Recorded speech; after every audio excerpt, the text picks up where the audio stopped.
तो भाई लोग कैसे हो। आज मैं आप लोग के लिए लेके आया हूँ सिर कटा। चलिए कहानी स्टार्ट करते हैं।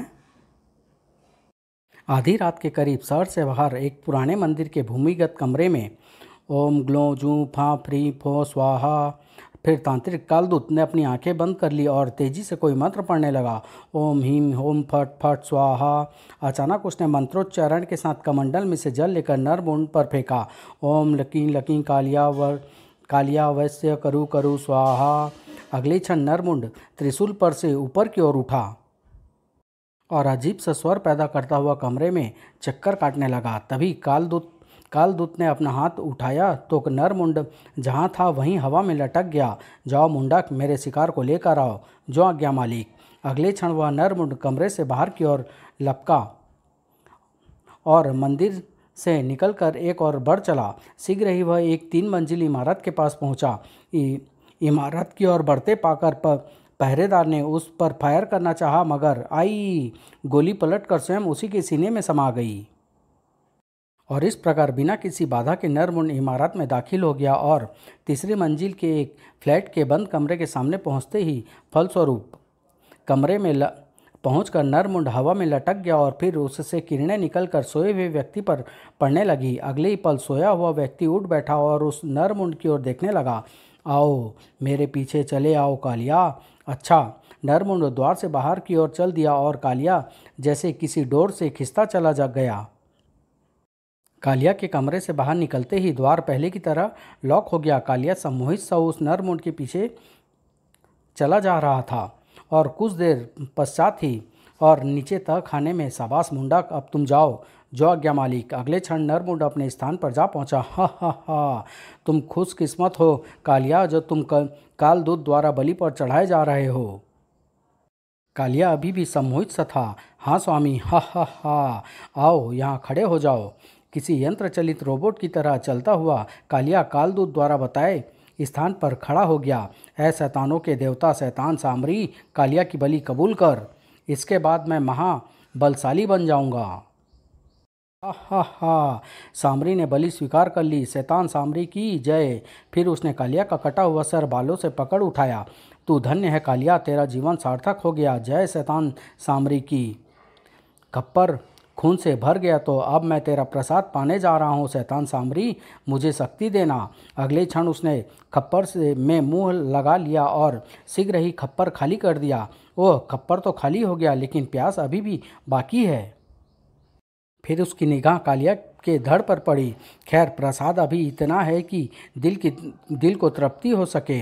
वह कालिया के धड़ पर झुका और जब उस शैतान की तृप्ति हुई तो इस माला के पूरा होने में अभी 11 सिर और शेष हैं। 108 नरमुंडों की माला पूरी होते ही कालदूत इतना शक्तिशाली हो जाएगा कि सारी दुनिया उसके सामने सिर झुकाएगी। हा हा हा, अब केवल 11 सिर बाकी है।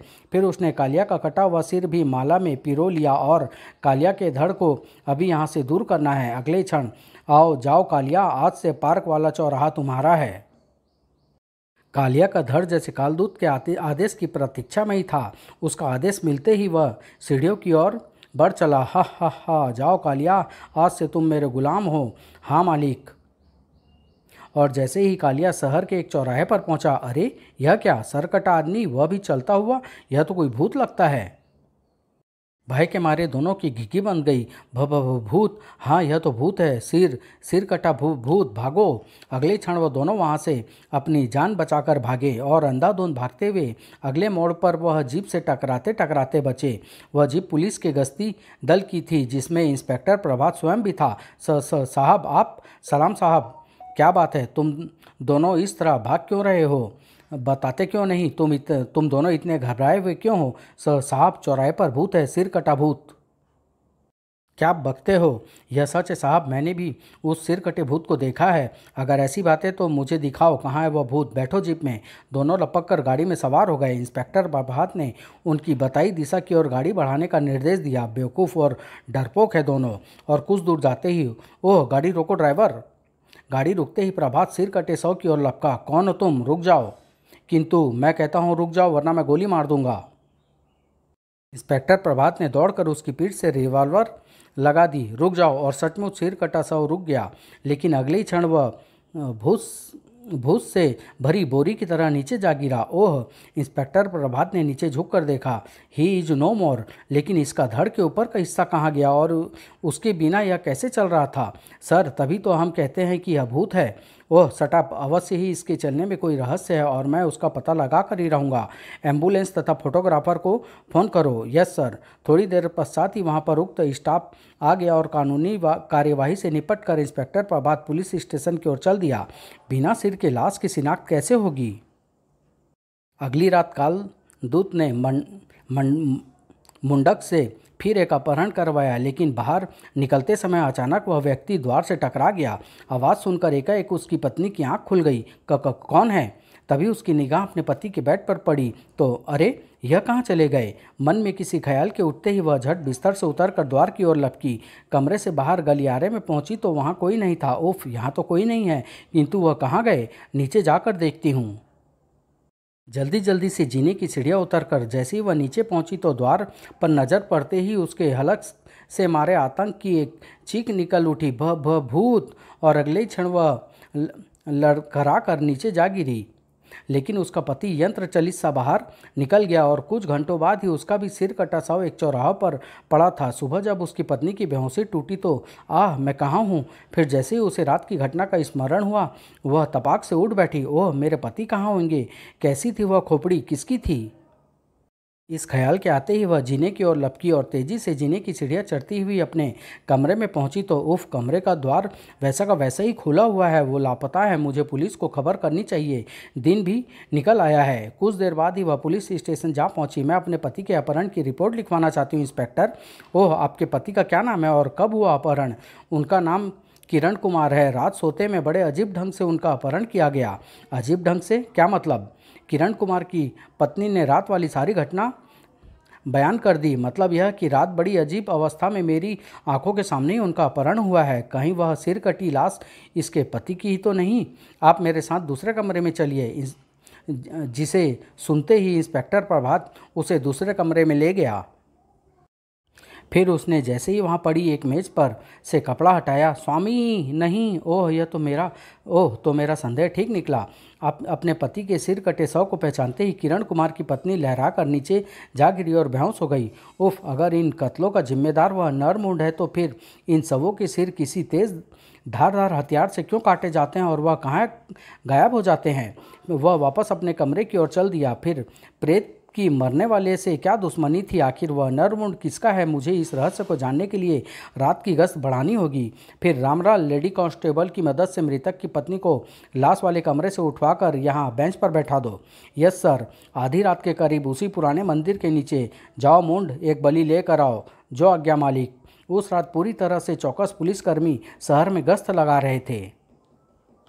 हवा में सरसराता हुआ नरमुंड बाहर की ओर उड़ चला। नरमुंडों के वहां से निकलते ही कालदूत चिल्लाया, कर्ण पिशाचिनी! उसी क्षण वहां पर उसके द्वारा सिद्ध की गई शक्ति कर्ण पिशाचिनी प्रकट हुई। कहिए स्वामी, मुंड बलि लाने गया है, उसकी खबर रखो। जो आज्ञा स्वामी। अगले क्षण कर्ण पिशाचिनी जैसे हवा में तैरती हुई बाहर की ओर बढ़ चली। हा हा हा! केवल 10 बलि और देनी होगी, फिर कालदूत महाशक्तिशाली हो जाएगा।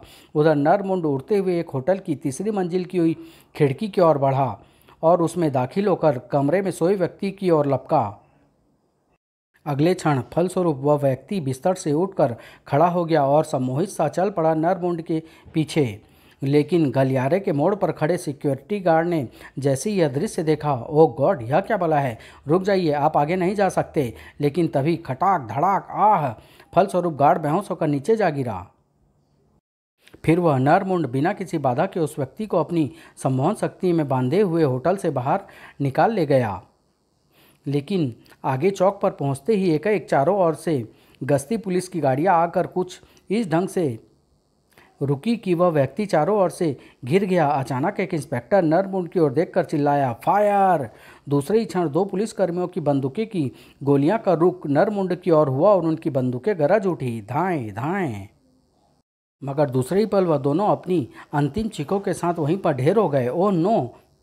क्योंकि उनके द्वारा चलाई गई गोलियां नरमुंड से टकराकर उन्हीं के शरीर को छलनी कर गई थी। उधर कालदूत के कान के पास कुछ सरसराहट सी हुई तो ओह कर्णा पिशाचनी, तुम मुंड से पहले क्यों लौट आई हो? आपकी बलि पुलिस से घिर चुकी है स्वामी। यह सुनते ही कालदूत हड़बड़ा उठा। पुलिस? ओह, मुझे मुंड को वापस बुलाना होगा। दूसरे क्षण उसने अपनी मुट्ठी में कोई वस्तु लेकर अग्निकुंड में फेंक मारी। वापस आओ मुंड, वापस आओ। उसी क्षण अग्निकुंड में से धुआं उठा और उसमें से जैसे नरमुंड सजीव उठा। जो आज्ञा स्वामी। और चौराहे पर से नरमुंड के गायब होते ही वह व्यक्ति बेहोश होकर नीचे जा गिरा। वह नरमुंड कहाँ गया? अरे, इसे क्या हुआ? उस व्यक्ति को जब होश आया, क्या बात है इंस्पेक्टर, मैं तो अपने होटल के कमरे में सो रहा था, फिर यहाँ कैसे? क्या तुम नहीं जानते कि कुछ देर पहले तुम्हें कोई कहीं लेकर जा रहा था? इंस्पेक्टर प्रभात ने उसे कुछ देर पहले उसके साथ घटी घटना सुनाई। सुनकर उसने आश्चर्य में पुलिसकर्मियों की ओर देखा। लेकिन मुझे आपकी बात सुनकर ऐसा लग रहा है जैसे मैं कोई सपना देख रहा हूँ। खैर, अब आप सतर्क रहें। हवलदार, इन्हें इनके होटल में छोड़ाओ। चलिए। उनके जाने के बाद इससे यह साबित होता है कि हम लोग चौकसी रखकर इन घटनाओं को रोकथाम करने के साथ साथ मामले की तह तक भी पहुंच सकते हैं। Yes sir. उधर मुझे 108 नरमुंडों की माला पूरी करने के लिए अब दूसरे ढंग से बलि प्राप्त करनी होगी। उसी दोपहर। खबरदार, कोई अपनी जगह से न हिले। केस लूट लो सांभा। आई। अगले क्षण धाड़ आह, केशियर लुढ़क कर नीचे जा गिरा और सांभा जल्दी से केस समेटने लगा। मगर तभी पुलिस गाड़ी का सायरन गूंज उठा। ओह, भागो पुलिस, पुलिस!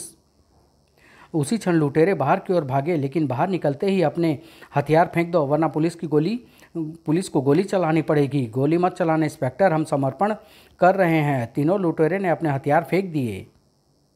के हथियार कब्जे में करके तीनों के हाथ में हथकड़ी डाल दी गई और लेकिन एक निर्जन सड़क पर से गुजरते हुए पुलिसकर्मियों की आंखें अचानक जैसे तेज प्रकाश से चुंधिया उठी। उफ, इतना तेज प्रकाश कहाँ से आकर आंखों में समा रहा है? ड्राइवर ने घबराकर गाड़ी रोक दी और उसी क्षण तीनों लुटेरे के हाथों में पड़ी हथकड़ी स्वयं ही टूट गई। कड़ाक कड़ाक कड़ाक। अगले ही क्षण उन तीनों के कानों में एक स्वर टकराया। भागो! तीनों ने गाड़ी से छलांग लगा दी और एक और भागने लगे, मगर कोई अज्ञात शक्ति उन्हें खींचकर विपरीत दिशा की ओर भगा ले जाने लगी। ओह, यह हमें कोई धकेल कर दूर ले जा रहा है। अगले दिन पुलिस को एक चौराहे पर तीनों लुटेरे के सिर कटे 100 मिले। उफ, आखिर यह कौन शैतान है जो इस प्रकार हत्या करके कानून को चुनौती दे रहा है? लाशों को पोस्टमार्टम के लिए भिजवाने के बाद इंस्पेक्टर प्रभात पुलिस स्टेशन पहुंचा और सब इंस्पेक्टर रंजीत को बुलाकर शहर के तमाम मुखबिरों को बुलाकर पता लगाओ कि पुलिस गाड़ी से भागकर लुटेरे किधर गए थे। Yes sir. उसी शाम सर, एक मुखबिर से पता चला है कि तीनों लुटेरों को अंतिम बार रेलवे क्रॉसिंग की ओर जाते देखा गया था। उसके बाद कोई खबर नहीं है सर। ओह, रेलवे क्रॉसिंग? गाड़ी तैयार करवाओ, मैं क्रॉसिंग देख कर आऊँगा। थोड़ी देर पश्चात इंस्पेक्टर प्रभात रेलवे क्रॉसिंग की ओर रवाना हो गया। शायद रेलवे क्रॉसिंग पर पहुंचकर उसका कोई सुराग मिल जाए। रेलवे क्रॉसिंग पर पहुंचकर इंस्पेक्टर प्रभात ने आसपास का निरीक्षण किया। मुझे इस क्रॉसिंग से संबंधित रेलवे कर्मचारी से पूछताछ करनी चाहिए। वह रेलवे कर्मचारी क्वार्टर की ओर बढ़ गया, लेकिन रेलवे कर्मचारी से पूछताछ करने का कोई विशेष लाभ नहीं मिला। मैं उस समय यहाँ से गुजरती एक ट्रेन को सिग्नल दिखा रहा था सर। मैंने उन तीनों को केवल एक झलक ही देखी थी। वह लोग किधर गए यह मैं नहीं देख सका। ओह! प्रभात वहाँ से वापस लौट चला और उधर पुलिस इंस्पेक्टर पूछताछ करता हुआ आखिर मेरे करीब पहुँचता जा रहा है। मुझे अब माला को जल्दी पूरा करना होगा, चाहे इसके लिए मुझे अपनी विशेष शक्तियों का ही प्रयोग क्यों न करना पड़े। उसी रात शमशान वासिनी, बुद्धिनाशिनी, घोर पिशाचिनी, सामने आ। अगले क्षण कालदूत के हाथ से निकलकर नरमुंड मूर्ति की ओर बढ़ा। उसके मूर्ति के सिर पर सवार होते ही अचानक वहाँ पर एक भयानक अट्टहास लगाती पिशाचनी प्रकट हो उठी। हा हा हा! कैसे याद किया कालदूत? मुझे तुम्हारी मदद की ज़रूरत है पिशाचनी। पिशाचनी तुम्हारी मदद करेगी कालदूत, मगर तुम्हें अपना रूप बदलकर एक सुंदर नारी का रूप बनाना होगा। बन जाएगा। तुम काम बताओ कालदूत। मुझे बलि के लिए एक आदमी चाहिए। तुम्हारा काम हो जाएगा कालदूत। हा हा हा! इसी के साथ ही पिशाचिनी वहाँ से गायब हो गई। उसी रात अग्रवाल स्ट्रीट में फुटपाथ पर एक व्यक्ति सो रहा था। तब अचानक ही वहाँ पहुँचकर जैसे ही वह युवती ठोकर खाकर गिरी। नहीं, मुझे बचाओ। कौन हो तुम? यह यहाँ क्या कर रही हो? फंस गया जाल में। मेरे पीछे कुछ गुंडे पड़े हुए हैं, कृपया मुझे मेरे घर तक छोड़ आओ। तुम्हारा घर कहाँ है? रेलवे क्रॉसिंग के पास। ना बाबा, गुंडों ने पकड़ लिया तो तुम्हारी मदद करने के चक्कर में मेरी जान की खैर नहीं। और वह व्यक्ति चादर तानकर फिर लेट गया। ओह! तभी वहाँ पर एक गश्ती पुलिसकर्मी निकल आया। यहाँ क्या कर रही हो? इसी को फंसाती हूँ। मेरे पीछे कुछ गुंडे पड़े हुए हैं। कहाँ हैं गुंडे? शायद आपको देखकर कहीं छुप गए हैं। मुझे मेरे घर तक छोड़ाओ हवलदार जी। हवलदार के नाम पर ही पुलिसकर्मी फूल कर कुप्पा हो गया। हवलदार? कहाँ है तुम्हारा घर? मेरा घर? चलिए मेरे साथ। वह युवती इटलाती हुई एक और की ओर बढ़ चली और अगले दिन उस पुलिसकर्मी का सिर कटा शव एक चौराहे पर पड़ा था। अब तो पुलिसकर्मियों को भी सिर कटे शव मिलने लगे हैं। न जाने पुलिस की नींद कब टूटेगी। उस पुलिसकर्मी की हत्या ने इंस्पेक्टर प्रभात को जैसे चुनौती दे डाली थी। मैंने जल्दी ही कुछ न किया तो लोगों का विश्वास पुलिस पर से उड़ जाएगा। मुझे लगता है कि कोई व्यक्ति अपनी तंत्र शक्तियों का दुरुपयोग कर रहा है। मुझे भी उसका पता लगाने के लिए किसी तांत्रिक की मदद लेनी होगी। वह तत्काल ही प्रसिद्ध तांत्रिक राजयोगी के ठिकाने की ओर रवाना हो गया। राजयोगी ही मुझे सही रास्ता दिखा सकते हैं। थोड़ी देर पश्चात ही वह राजयोगी के सामने बैठा था। तुम्हारी बताई बातों से तो यही आभास मिलता है इंस्पेक्टर कि इन घटनाओं के पीछे किसी दुष्ट तांत्रिक का हाथ है। मैं अभी ध्यान लगाकर देखता हूँ कि वह अधर्मी कौन है। राजयोगी ने आंखें बंद करके ध्यान लगाया और कुछ देर बाद, यह नराधम कालदूत का दुष्कृत्य है इंस्पेक्टर। उसके ठिकाने तक पहुंचने का रास्ता तुम्हें बताता हूं। इस ताबीज को गले में पहनने पर उसकी तांत्रिक शक्ति तुम पर असर नहीं करेगी। राजयोगी इंस्पेक्टर प्रभात को बताने लगे। राजयोगी को प्रणाम करके इंस्पेक्टर प्रभात पुलिस स्टेशन वापस चल दिया। अब उस दुष्ट तांत्रिक का अंत निकट आ गया है। उसी रात की गाड़ी से एक यात्री उतरा और बाहर की ओर बढ़ चला। रेलवे स्टेशन की इमारत से निकलकर वह पैदल ही एक और चलने लगा। मुझे विश्वास है कि सफलता अवश्य मिलेगी। रेलवे क्रॉसिंग से थोड़ी दूरी पर बने एक चबूतरे पर पहुंचकर उसने सूटकेस में से एक चादर निकालकर बिछाई और उस पर लेट गया। थोड़ी देर बाद ही उसके खर्राटे गूंजने लगे थे। लगभग आधी रात के करीब अचानक ही कोई आवाज़ सुनकर उसकी आंख खुल गई, जैसे कोई दूर से बुला रहा है, चले आओ, चले आओ। फलस्वरूप वह यात्री उठकर आवाज़ की दिशा में चलने लगा। चले आओ। फिर वह मंदिर तक जा पहुंचा और उसमें दाखिल हो गया। शीघ्र ही वह मंदिर की सीढ़ियाँ उतर रहा था और जैसे ही वह नीचे पहुंचा, हा हा हा, अब आ गई बली। अब शीघ्र ही मैं अपनी माला पूरी करके महाशक्तिशाली हो जाऊंगा। पुलिस मेरा कुछ नहीं बिगाड़ सकती। फिर तुम मेरे गुलाम हो, वहाँ जाकर खड़े हो जाओ। जो आज्ञा स्वामी। कालदूत ने सामरी के सामने पड़ी कटार और खप्पर उठाए और यात्री की ओर बढ़ा। फिर सिर झुकाओ यात्री, मैं तुम्हारा जीवन सार्थक कर दूंगा। लेकिन तभी धाएं धाएं, आह, तुम्हारा खेल खत्म हो चुका है कालदूत। अब तुम्हें कानून की बलि पर चढ़ाया जाएगा। कौन हो तुम? मैं इंस्पेक्टर प्रभात, तुम्हारा काल हूँ, दुष्ट तांत्रिक कालदूत। इस ताबीज के होते तुम्हारे तंत्र मंत्र मेरा कुछ नहीं बिगाड़ सकते। ओह, तभी मेरे तंत्र की सम्मोहन शक्ति इसे वशीभूत नहीं कर सकी। अपने हाथ ऊपर उठाकर मुंह दूसरी और घुमा लो कालदूत। मुझे तुम्हारी सूरत से भी घृणा हो रही है। मुझे इसका आदेश का पालन करना होगा क्योंकि इस पर मेरी तंत्र शक्तियाँ काम नहीं करेगी। कालदूत घूम गया मगर उसी क्षण धड़ाक, आह, एक ही चोट में वह बेहोश होकर गिर पड़ा। तभी वहाँ पर सब इंस्पेक्टर रंजीत ने कुछ पुलिसकर्मियों सहित प्रवेश किया। इसे ले जाकर लॉकअप में डाल दो रंजीत। Yes sir. बेहोश कालदूत को ले जाकर लॉकअप में डाल दिया गया। सुबह इसकी खबर ली जाएगी। लेकिन सुबह लॉकअप खाली पड़ा था। कालदूत उसमें से गायब हो चुका था। नाइट ड्यूटी पर इतने स्टाफ के होते हुए वह लॉकअप में से कैसे गायब हो गया? हम कुछ नहीं जानते सर। हम स्वयं हैरान हैं। वह अवश्य अपने तंत्र बल पर गायब हो गया। मैं जानता हूँ वह कहाँ गया होगा। थोड़ी देर पश्चात ही प्रभात कुछ पुलिसकर्मियों सहित वहाँ के लिए रवाना हो गया। वह एक बार अवश्य अपने ठिकाने पर गया होगा ताकि अपने विरुद्ध प्रमाणों को नष्ट कर सके। लेकिन जैसे ही वह लोग वहाँ पहुँचे तभी एक जोरदार विस्फोट के साथ भड़ाम। ओह, क्या उस तांत्रिक ने आत्महत्या कर ली है सर? क्या कहा जा सकता है? सब कुछ जैसे रहस्य के पर्दे के पीछे ही रह गया है। पलक झपकते ही सब कुछ मलबे के ढेर में बदल गया। समाप्त।